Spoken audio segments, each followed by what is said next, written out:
Yeah, to formally introduce myself, I am Simon Minty, and I wear these two hats,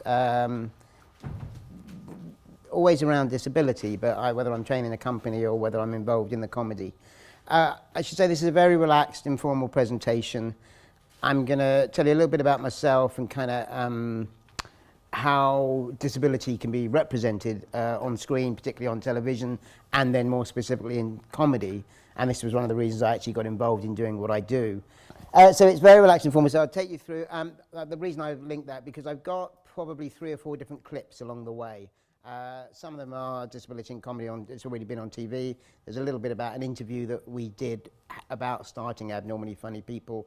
Half of them got subtitles, half. The ones I've had control over have got subtitles. That's a long way of me saying that.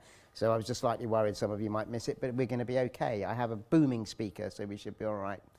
As I said, relaxed, informal. There's going to be time for questions at the end. I haven't done this presentation before, so I have no idea.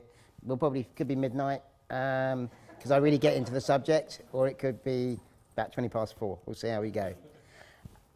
Simon's already alluded a little bit to what I do, and that's me with my slightly more formal suit on. This was at a conference, actually, just last month in Qatar, of all places, where there was disability arts and employment. And it's very interesting. I mean, we're going to probably have quite a sophisticated conversation about disability and comedy, a bit about identity, where does this fit in society. In Qatar, we're at base point. I mean, this is back to access audits. Can we get people in and out of buildings? Are they even involved? So where we're at in the UK, don't get me wrong, we've got a long way to go, but the fact that we're already talking about some of this in a different way, I think we should be proud of. It does also, and I'll allude to this later on, is something for change, a change around disability and how we see that. Is the movement mature enough now that we can laugh? I always think movements for change, at some point there is humour, there's natural humour, but not everybody, and also disability is a bit sensitive because everyone feels sorry for them and all that stuff, so it's difficult. Anyway, I'm going into my speech already. I used to work in banking and I did training courses for them, which then naturally overlapped. I was a mature student and studied, and that's when I started to explore a lot more about my own identity, my height, where I fitted in the world, and started doing a bit more comedy as well. But mostly businesses, that's the stuff that pays the money, or pays the bills rather, and then the comedy is a sort of labour of love more often than not. Fortunate enough to work with quite a lot of television companies, and I was seen as a specialist for that for quite some time. And again, it's just because of my instinctive and personal experience of how I've seen short people like me represented. I'm going to have to stay sitting down, by the way, because my hips are rubbish, but I have realised even if I stood up, it would be pretty negligible. You're not going to be much better off. So yeah, Abnormally Funny People, which I'll explain our history. We've been going for 10 years now, and how that came about. The media project, that was the US, and you like to think, oh, the US are really ahead of it, but they were finding in news reporting of disability, it was always one of two things. It would either be they're a burden on businesses, they're slowing everything down, or they are so inspirational. The fact that they went to the shops today, isn't that amazing?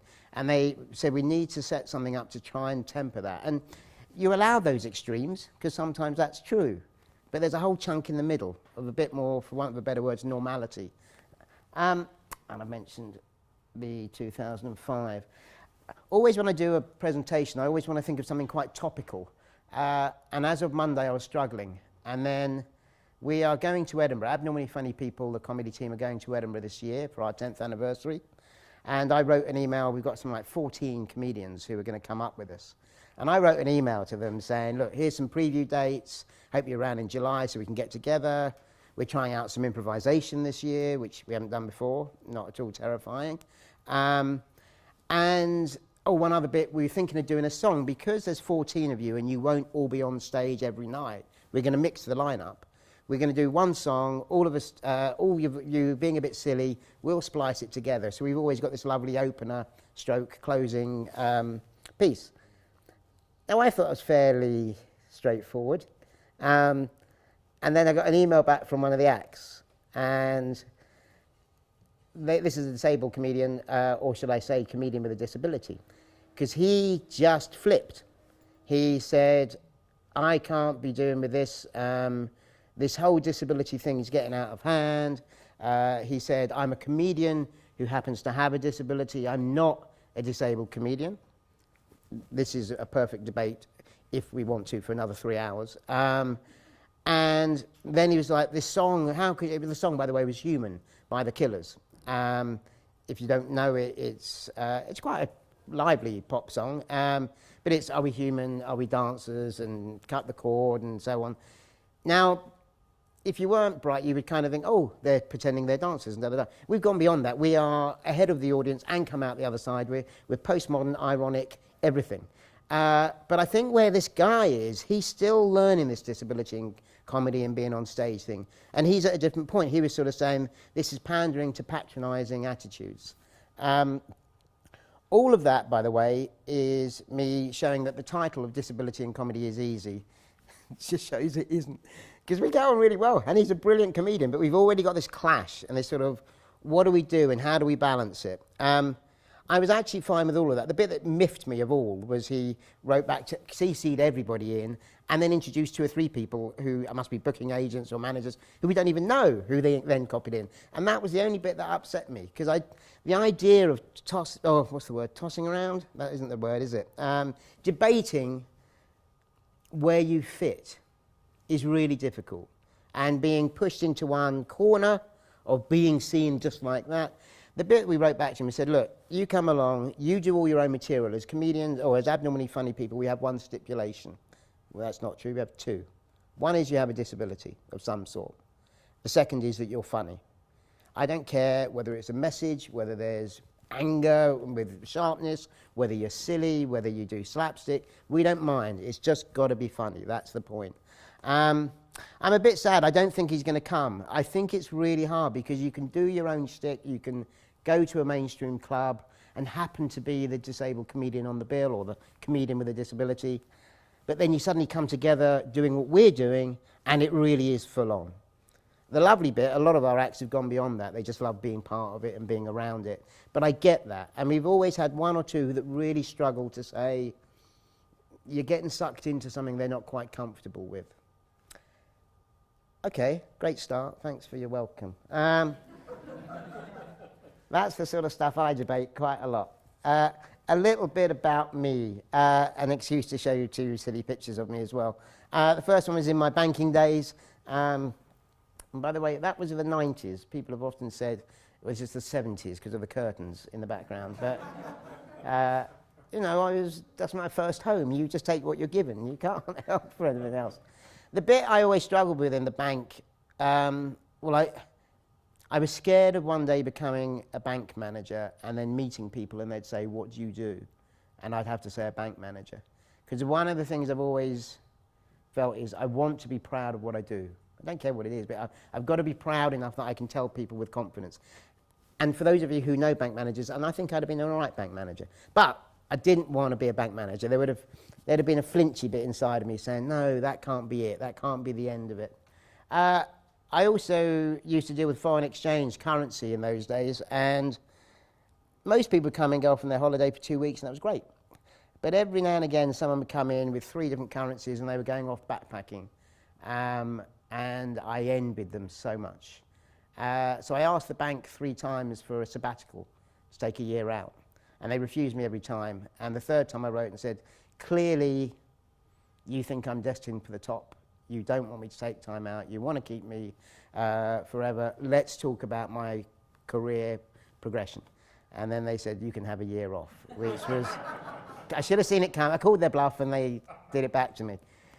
What it did do was allow me the year out, and 2 major things probably changed where I was, and particularly for the 2 who are the students. I'd realised I lived in a nice place in Ashted, had gone to school very close, this is in Surrey, new friends, family, I had a great life. But I didn't really mix with other short people. I knew 1 or 2, but I wasn't hanging out with them. And I also thought those who did were the ones who were struggling. Those are the ones who were having trouble. They needed the support groups, and I didn't need that. I've subsequently learned it's the people who stay on the outside probably can struggle. Because what I was doing was constantly trying to conform and keep up with a whole load of people who were different from me. Now, don't get me wrong, I had great friends and family, and they made adjustments all the time. But it wasn't until I went backpacking on my own, because all my friends bailed out at the last minute, travelled for 6 months, just with that little bag on the right-hand side, and started to talk to different nationalities, different people, and start to work out, well, no, that's not true. Start to question where I fitted in and what I really wanted to do. And travel is fabulous for that. It gives you, and 6 months of it was fantastic. It also, no, I'm slightly digressing. Within that year, the last 6 months, I didn't want to go travelling all the time. I then worked for a disability organisation in Manchester. By that point, I thought I needed to explore something more. That, cutting a long story short, then meant to me to study philosophy, which I still adore. I don't remember much of it, but it's a way of being and thinking and questioning that is always there. Obviously left me with more questions than answers, but that's okay. And then went on to do the master's, or postgraduate diploma, should I say, in disability management at work. And part of that was me getting out of being a bank manager. I thought I won't get up the career ladder without a degree. So I changed things. And this is a very sort of slow, meandering way of me perhaps reflecting things that I thought about as a child, particularly when people like me appeared on television. And this is a list of 10 I've added. There was a chap in the early 90s called Paul Hunt who studied a whole load of film and representation of disabled people on screen, and said these 10 are usually how they appear. So whether it be pitiable and pathetic, or violence, sinister and evil, and it goes the way through. Their own worst enemies, burdened, sexually abnormal. There are ones now that disabled people appear as normal. It's an old example, but the 4 Weddings and a Funeral, Hugh Grant's brother is deaf, and he's real life deaf, so he's not an actor pretending to be. And there's a scene in the church where Hugh Grant's deciding whether he should get married, and his brother says to him, I don't think you should, and does it in sign language, and Hugh can speak it back. So it's a really smart scene. So this is incorporating disability very naturally, or deafness. It is a pivotal moment in the scene, in the film, and it's just seamless. So it's a kind of very natural point. More often than not, it fits in some of these. And I don't want to be a doom monger, but even Theory of Everything, what was the other one recently? Benedict Cumberbatch. Yes, exactly. Although they perhaps lent more towards his sexual orientation on that, there was stuff around where was he on the autistic spectrum, and there was other stuff going on. So there is great stuff, and I watch those films and I get emotionally swept up and I cry, but I also think of this and kind of think, this is a sort of real... Have you seen Theory of Everything? Is anyone who's not seen it planning to see it? Because I might spoil it a bit. There's a bit at the end, who many of you will know, and a pencil is dropped and something happens, and for me I'm like, damn you Hollywood, you have to do something a bit naff at the end. And it was a real shame. And there's a great book called Cinema in Isolation, which talks about the representation of disabled people over many years, decades, in film. And they say at the beginning, Hollywood would really struggle without disability. It's a really strong theme. It's weaved into so many different things. The difficulty I always had was it probably wasn't disabled people who were writing the narrative. And in addition to that, were they really involved in the crew? And also, I've just had an interesting debate with a disability organisation who I really like. And they're making a training video. He said, could I source actors for it? And they said, if you struggle, just find any actor and they can play the role of someone with MS or something. And I said, I can't do that. One, I find it really difficult and it's wrong. For me, it's the equivalent of blacking up now. You wouldn't accept that. The second bit was, I think the disabled person should inform that scene. What their experience is can bring some validity and allow something that we haven't even thought of. And finally, if you are an actor who's got multiple sclerosis, bloody hard work getting jobs anyway. So the idea that then they're pushed out. So I refused. I always hold my guns. If someone's got that, if a character demands something, I feel they should have that. Okay. In TV terms, I think it's getting better. I mean, the Paralympics, jeepers, you lot went mad for that. Absolutely loved it. There was about 10 days, 2 weeks, where if you had a disability and you happened to live in London, goodness me, everyone was so cool with it, and they would just be smiling. And yes, I watch it. I'm really good with it, and I really love the sports, and I see past the disability. Oh, sorry, was I heckled? So yes, it was a kind of weird thing, but it did land disability on the map on so many ways and allow a lot of people to relax around it. The problem being that is elite sport. There's a whole bundle of us who've got tummies like me and want to read a book. So it's a bit of pressure now. I don't know if you saw the closing ceremony. Coldplay were announced to be doing it. Obviously the disability gag at that point was, I hope they don't do Fix You. That went on for ages. It got really tedious for quite a while, actually. But the bit I loved about this, I went to the opening ceremony, and Matt Fraser, who's an actor, he's done comedy with us, Abnormally Funny People. He was part of the opening ceremony, and Coldplay happened to watch it. And they knew that Matt was a good drummer. They saw him doing some drumming. By the way, he's what we call, and forgive my clumsy language, he's a super crip. So what I mean by that is you have an impairment, and then you choose to do something that's completely ridiculous for the nature of your impairment. So if you've got really short arms and no thumbs, your careers advisor won't say, be a drummer. Obviously, Matt being Matt says, oh, that's what I'm going to do, because it's its own statement in itself. The joy of it, they spotted him, they called him, and during the 9 days of the Paralympics, flew him over to somewhere in Europe. They were doing a stadium show. He had a little rehearsal with them there, and then on the closing ceremony, he was playing the drums alongside them. And it was the song, God Put a Smile Upon Your Face, which, if you listen to, is quite a lot of drumming. So it was just this awesome moment of, I don't know, the combination of it all working. Matt, who's this Mr. Cool, hey, I'm Mr. Sexy, I'm a serious actor, he was like a child. The smile on his face was just fantastic to see. I realised I am going to be here till midnight. There are good things going on in TV. Donna in EastEnders, Clarissa in Silent Witness. These are two actors with disabilities. They're pretty there. They're arriving, they're a natural part of it. It's incidental that they have a disability, and sometimes it's a part of the story, but not always. And I can't not mention Tyrion Lannister from Game of Thrones. Have you all seen Game of Thrones? Okay, quite a few shakes. Just watch it. I'm 47 now, and I probably could retire happy, because what I always wanted was a leading role for a short person like me that was an interesting character, and height wasn't everything. And he's got it. It is there. His character is a womanizer, a drinker, he's an intellectual, he reads a lot, he's a strategist, he's cunning, but he's also very kind. There's just a whole load of complex things going on with him. And the height drifts in, and then it drifts out again. And it's just fantastic. Him, like Lisa, who's Donna in EastEnders, had to make an artistic choice not to dress up as Ewoks, because they could have earned their living dressing up as silly little creatures in the woods. They said no, and they had to wait a long time. And now I'm really pleased, because finally they've got fantastic roles that are deserved of them. Where we still need some work. Channel 5's great with the old sort of tone of documentaries, particularly with some of their titles. Telethon's really difficult, and I'll come back to that at the end. Keeping the characters once we get them in, can they stay there? We've had a few game show contestants, which is great. Everyone loved Glee a few years ago, and I did in principle. I didn't watch it, but I loved the principle of having a disabled character. The problem was the guy wasn't really a wheelchair user, and that disappointed me. I kind of felt there must be a decent enough actor.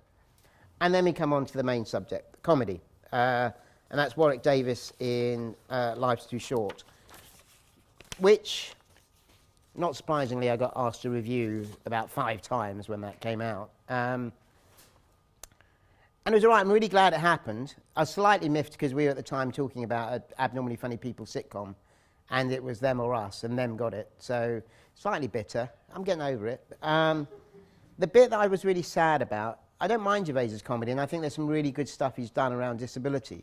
But if you watch Extras, The Office, usually the sort of loser character has a moment of redemption, a moment of getting one over the other people. With Life's Too Short, the Warwick character, I never felt he ever won. I always felt he was the butt of the joke, remained the butt of the joke, and just had to live with that. And, you know, I'm super sensitive, of course I am, and I might be slightly misjudged in this, but I wish just once or twice he would win back. This is one of the sort of, in modern day terms, comedy. I'm going to play it. It's a little clip from The Office from 2002. You'll remember it. No.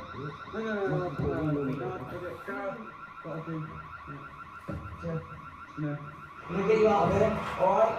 So...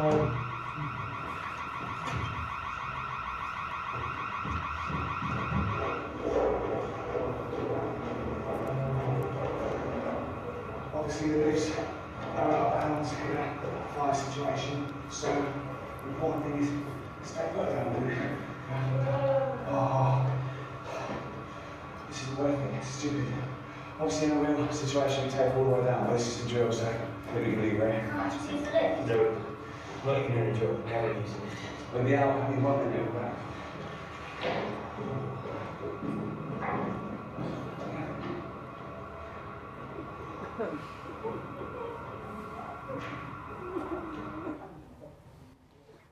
Funny?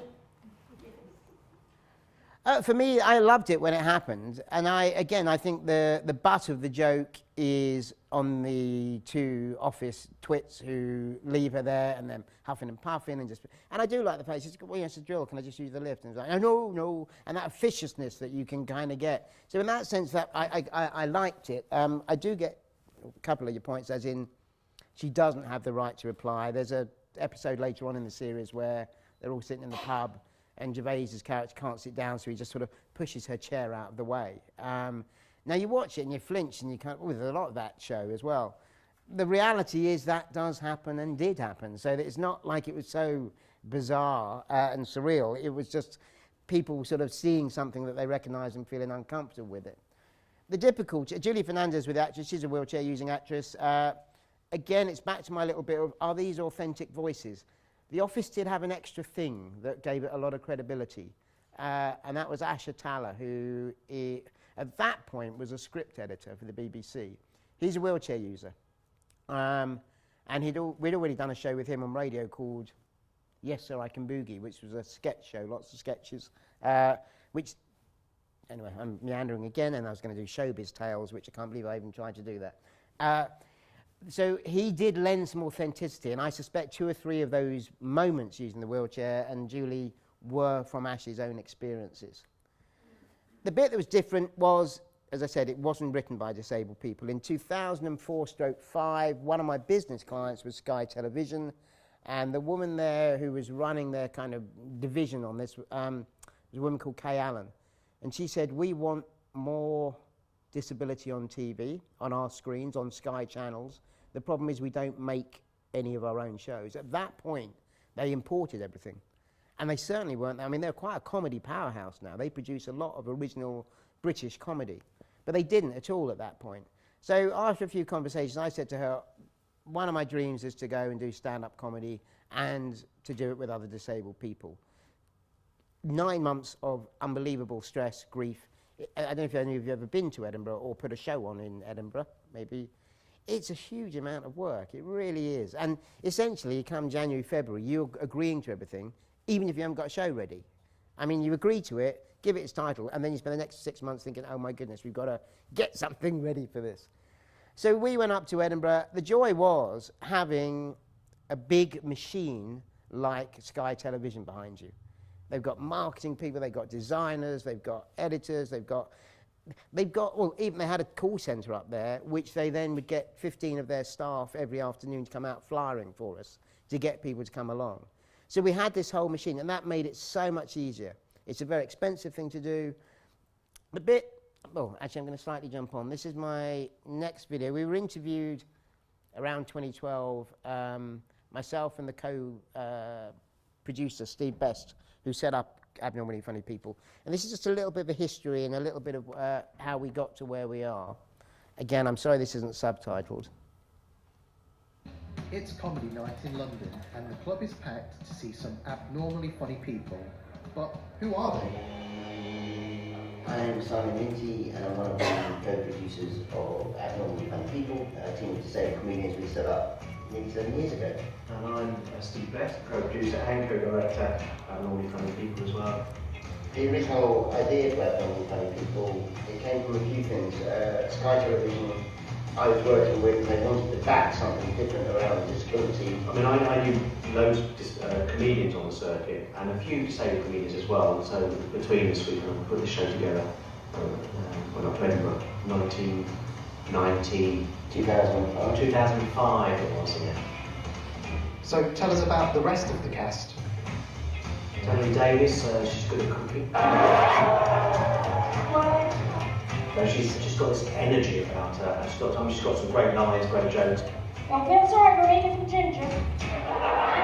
John is a very new comedian to us. Really like him every time. He's only done 2 or 3 shows. He's sort of a bit political.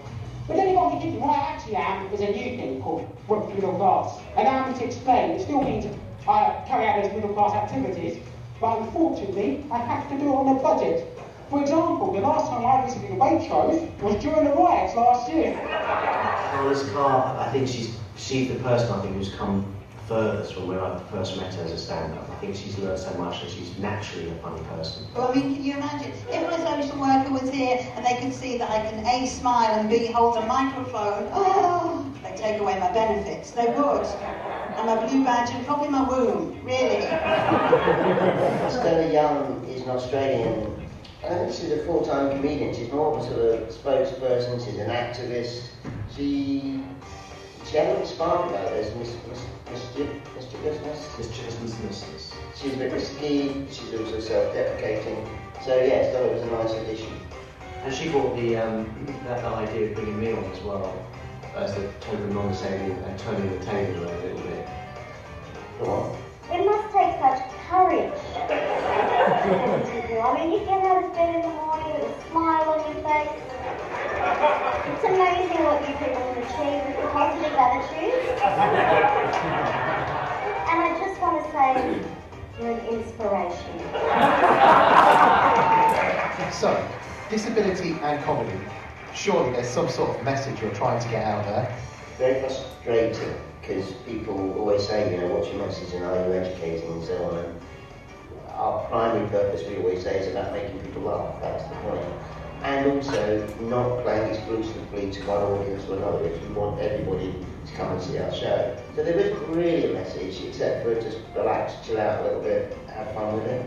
I think generally at the show, what we're trying to do is just to be fun. Really. Yeah.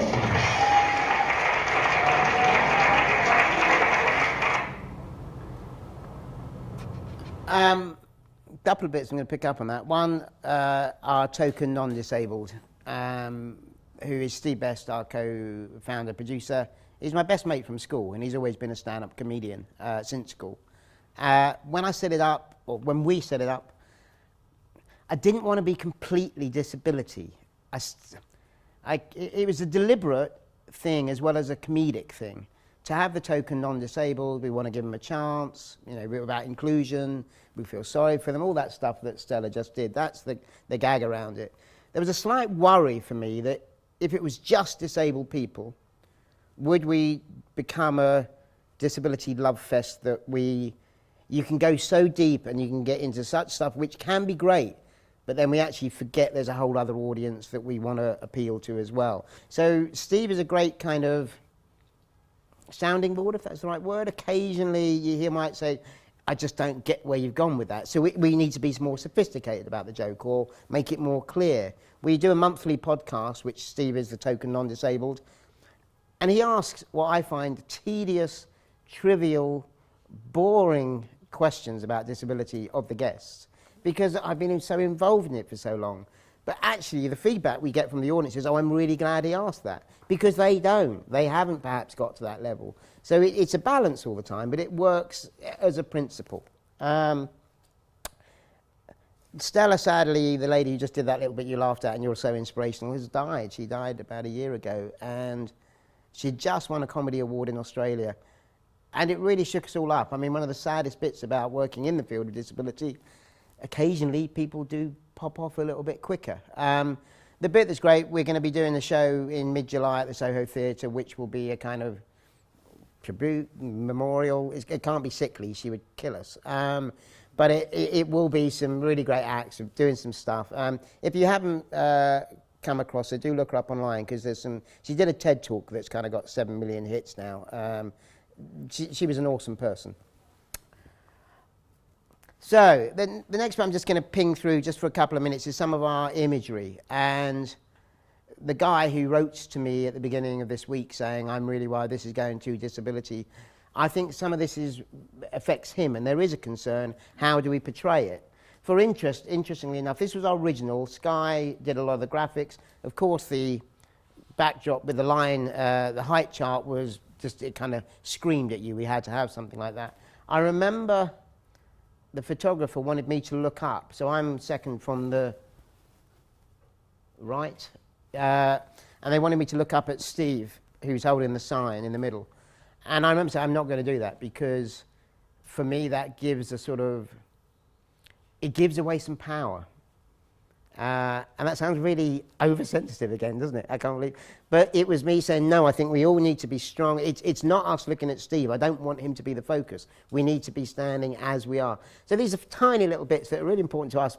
I doubt if anyone would even notice.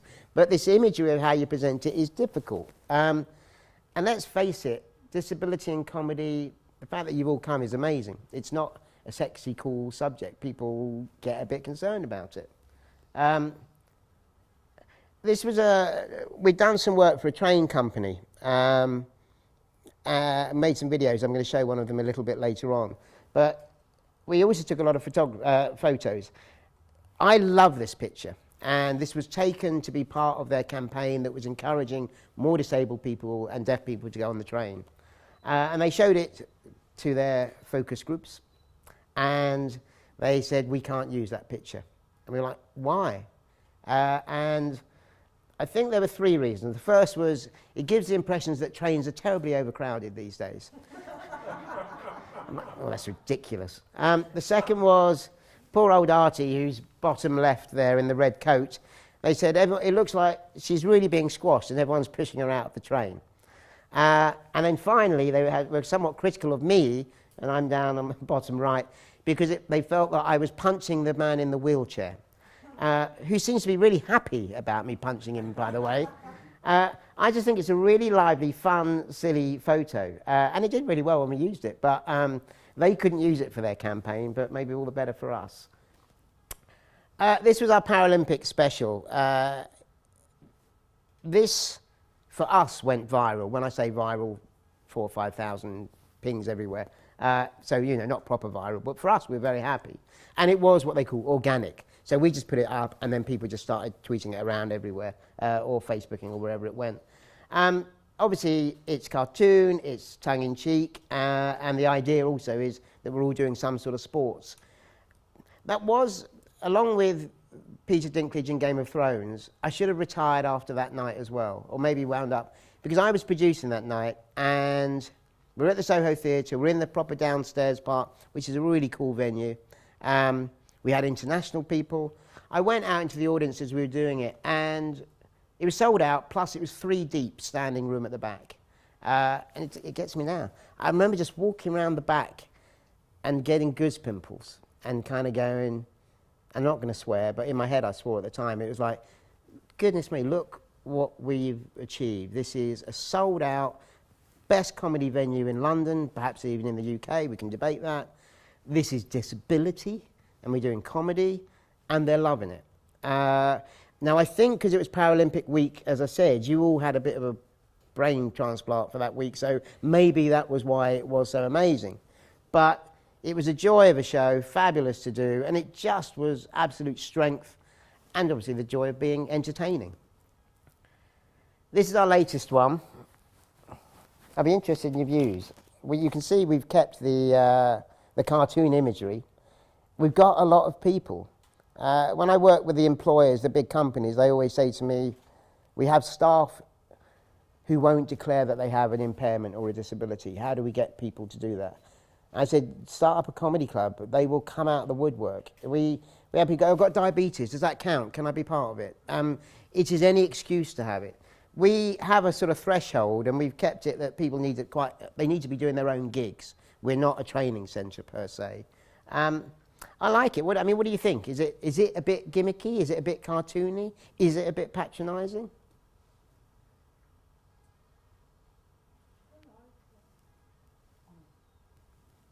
Okay, thanks again. Overwhelmed by that. Maybe you're still thinking about it. We can talk about it at the end, maybe. I like it. I think it's strong. It's really hard. What's the doubt? Well, I like it, but can you clarify The point. Have any doubts about it? You know what it is? The guy who wrote, he said, I'm really concerned about it. This is full on. Everyone's got some impairment, and it's in your face. I do agree. I kind of like, should we have been more dark? Should we have been more cool? Should we have been kind of edgy, maybe? And I think if you're doing a one-person show, and that's your kind of humour, that's what you do. That is your Bill Hicks. That's your dark stuff, your cigarette, or whatever you want. Because ours is an ensemble piece. We're doing a song, we're doing improvisation, we're going to be doing sketches. This perhaps represents it a bit more, but I don't know. I mean, I sort of get a little bit that maybe it's a bit too fun and cartoonish.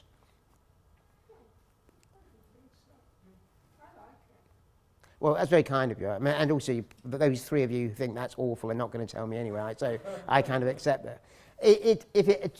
The guy who wrote, he did say, I know why you've done this, because that means you're going to get people to come.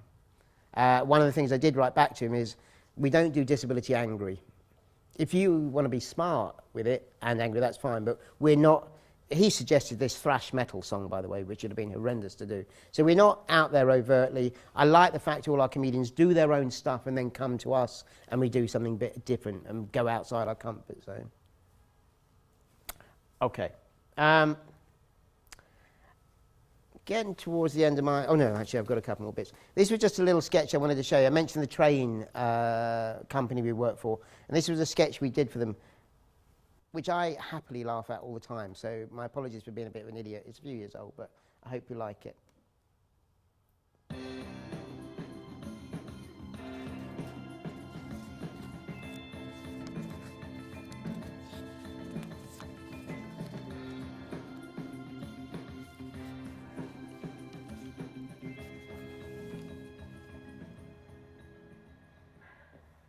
Hi. Oh, hi. How are you? Fine, thanks. How are you? Good, good. So, where are you then? What do you mean? I'm just sitting here. So, do you want to meet later? Oh, please. We'll meet later. Excuse me, I'm on the phone. Oh, I'm sorry. It's just some guy behind you mimicking me.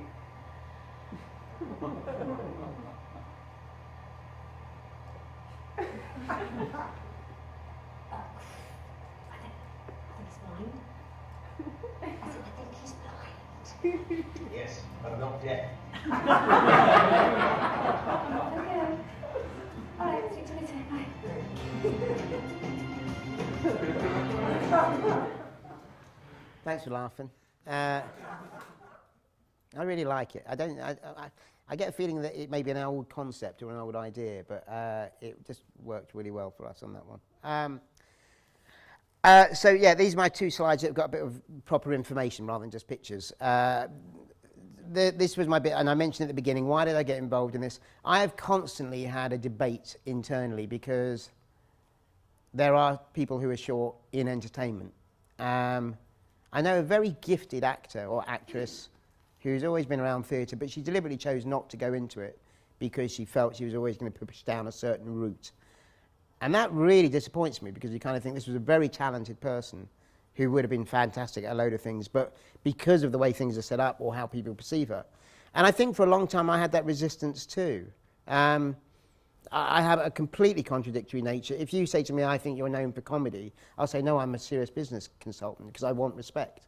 And then they say, oh, I hear you do business. And I go, no, I'm creative. So I kind of muddle it myself because I've got a foot in both camps, and at some point I feel I should go one way or the other. But it's tricky. Business, I do like business, but I love the whole bit about being part of something creative. What I don't want to ever do, though, is get involved in what Lisa Hammond calls the warm props, which is you do dress up and you don't have to say anything or do anything. You just happen to be the right height. I think you need a bit more talent on display. So, maybe I'll pick out some of these. Just to reassure you, humour was a very natural part of my life. I wasn't bullied at school. I was thinking about that this morning. I think once when I was about 10 or 11, a boy at another school shouted out and pointed at me. And then by that afternoon, he'd been, by other school friends of mine, we were 10 or 11, he'd been pulled over from his school, had to stand in front of me, everyone stood around, and I was allowed one free punch, which I didn't take up. But that was about as bad as it got. I mean, there may have been internal things with me working out about whether girls fancied me and so on, but in terms of friendships, no, I wasn't bullied, and it wasn't a difficult thing. It was things around the dinner table, which is still the same. It's quick, it's fast, we tease each other, there's got to be quips. I remember finding out I had a bit of bone missing in the back of my neck, which could cause paralysis. That at the time was really rubbish to hear that. It stopped me doing a lot of sports. Within a couple of months, I realised if my older sister, who's not short, if she was getting on my nerves, I would just shout out, "Oh, my neck, my neck!" And my mum would come flying up the stairs and I'd win.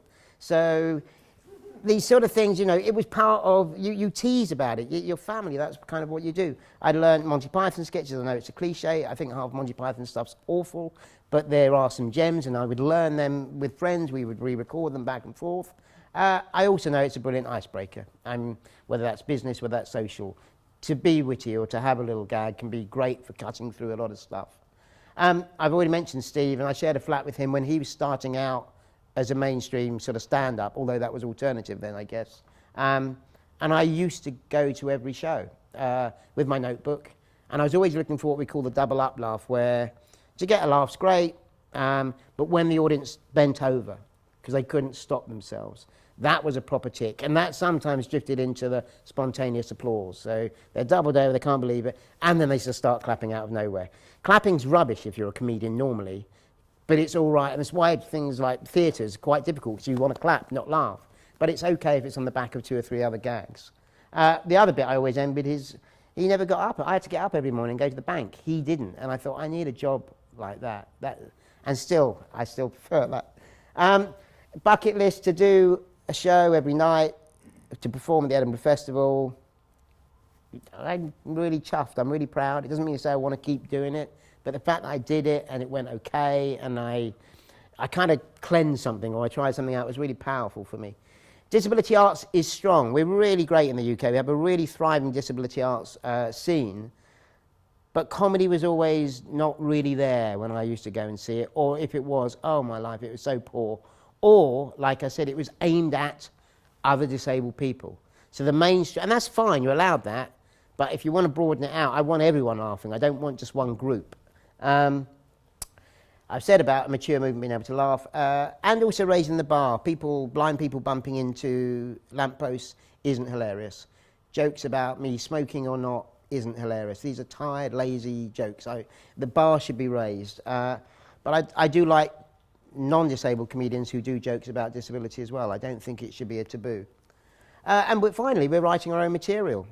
I remember someone in our Edinburgh, someone said, well, you're being very cruel making these disabled people do this. And I went, first of all, they're doing it voluntarily. 2, they're actually going to get paid. And 3, it's their voice, it's their material. This isn't someone who's written it for them. What have we learned? This could have been 6 slides.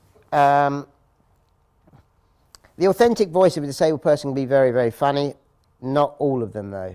There is, you know, like any group, there's some particularly unfunny people, and that's tough. They need practice, they need training. Liz Carr, who you saw in the previews for the Edinburgh show, she died. We did 5. The first 3, it was flat. There was nothing coming back to her. And I remember the producer of a documentary that was being made said, oh, you're going to chuck her off the team, are you? Because she's just not working out. Which really annoyed me, because I was like, no, she's a talented person, she just needs to rework it. And also, we were doing something experimental. I was prepared to take that risk.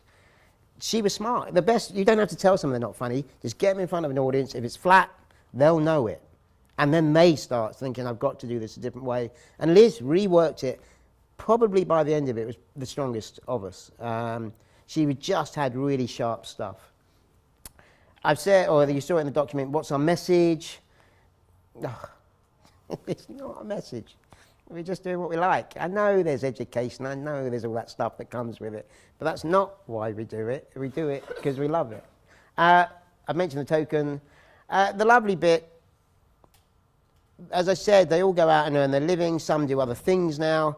But even people who've stopped doing comedy will come back and to work with abnormally funny people because there's this safe, comfortable, supportive environment, and we have fun with it. We're like a little group, a little gang, and that's very different from being the sole disabled person turning up to a mainstream club, having problems with access, wondering how you're going to go. We all get it, but they know it's a safe place in that sense. Self-deprecation and teasing the audience, always easy, always works. So I take the mickey out myself, and I take the mickey out about how you react, big laugh. It's the kind of guaranteed formula if you want to do that sort of stuff. I think you as live audiences are a bit ahead, and maybe it's because it's theatre, we can do so much more. Television's still jumpy. There are bits and there's some good stuff, but we've yet to see it really land and have some good, strong disability humour. The people I speak to, and I understand this, they're saying we don't want to do solely, we want to mix up with other sketches or something, and I can get that too. Lots of new stand-ups coming through. Obviously we claim that to be us because we started the whole revolution. Of course we didn't, it would always happen, but I love the fact that if you are an 18-year-old, 16-year-old person with a disability, could be a really complex disability, you can put up disability in comedy, you'll find us, you'll see stuff that we do, and you know there's stuff going on. There's lots of other disabled comedians out there as well. And I just love the fact there's stuff out there that should be able to encourage other people now. It is sensitive, we still have to tread carefully. We're debating constantly whether we turn into a kind of training place, that we start taking people on and really develop them.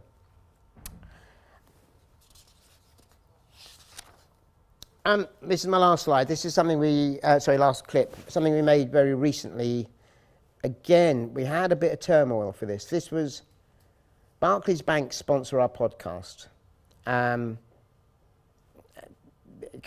still amazed that a big financial institution sponsors a disability in comedy show. And they have no editorial input whatsoever. It is just us to do whatever we want. They then said, they've got an app called Ping It where you can make a transfer through using your phone. And they said, will you make a little clip about it for comic relief? There's about 17 alarm bells that go off in my head when that happens. One being, is this Ping It app accessible to everybody? And they had to then go back and rework it and make sure that it was. So in one way, brilliant. I said, if it's not accessible to blind people, I'm not doing it. So they said, all right, we'll make sure that it is. The next bit is it's telethon. Comic relief is a telethon. And normally if you're doing a telethon, the way to raise money is to have imagery and videos of people you go, oh, that's terrible. And then you pay money, because that's part of how it works. So a telethon showing perhaps poor imagery of disabled people to get your sympathy, to get more money. Because if you show us all having a brilliant time and being very successful, you're less likely to do it. So by doing this, am I now getting involved in encouraging all of this? Although I should say Comic Relief is one of the better ones, because when they first started, they went out to all the disability groups and said, what do we need to be aware of? So they were smart, they spoke to people rather than just blast ahead. I'm still nervous because there's some real strong activists who I like, disability activists, but I thought, are we going to get a backlash? I love the fact that in the main, most disabled people love what we do. You might not like all of it or some bits, but we're accepted. So I spoke to two of my campaigners and said, what do you think? And they said, well, I did this for two reasons. One, I wanted their advice. And two, I thought if I get a backlash, I want them to be on my side to defend our position. And both came back and said, so long as you've got creative control, go for it. And I like that because also, if we've got creative control and it's a bit rubbish, then we have to defend it anyway. So we went ahead with it. This was a little skit that we did. Again, it's relatively self-explanatory and it has got subtitles.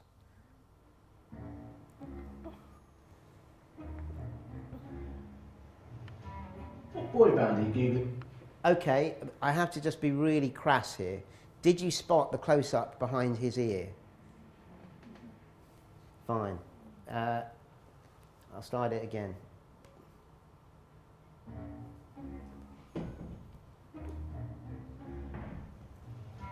What boy band are you Googling now? Oh, very funny. No, I'm donating money to Comic Relief. I'm using this Barclays Ping It app.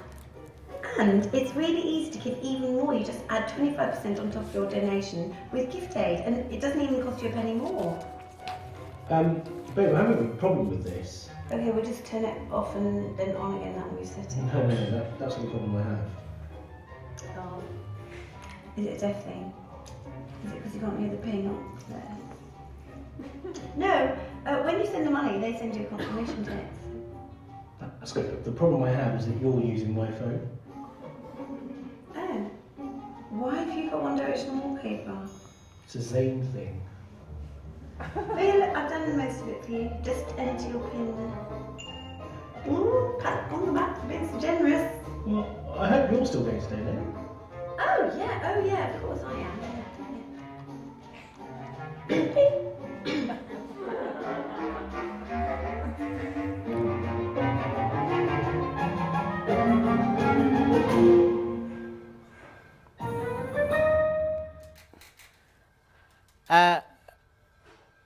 What was I going to say? Two bits. One, I showed this to a few people, and they said, well, they didn't miss the fact that he wore a hearing aid, which is why we have to do that really clumsy zoom in. And again, problems, because you want it to be subtle, but we had to get that imagery because you might miss it. A couple of people, and I liked this, because they said, well, it's not disability. That's family, isn't it? Or that's partner. That's you teasing the one that you love type thing. And it kind of naturally went over into another area, which I do like. Of course, disability and deafness is part of it, but it's a very subtle bit. The actor Ishan, who played the guy there, or the partner, he ad-libbed the Zayn bit. We already had the One Direction bit on the phone. That was part of the gag. He ad-libbed the Zayn thing from One Direction. And then 2 weeks, maybe a week later, Zayn left One Direction. So I then tweeted, we knew, as abnormally funny, we knew something was up. We already knew, look at this. And put the clip of this. Then we had about 18 retweets from all these Twitter fans of Zayn going, yay, Zayn, Zayn. And it was one of our best retweets. It was just bizarre that you suddenly get on this little, and I love the fact there's One Direction Zayn fans who are now watching Abnormally Funny People, Barclays Ping It apps. But I think it was opportune was the word.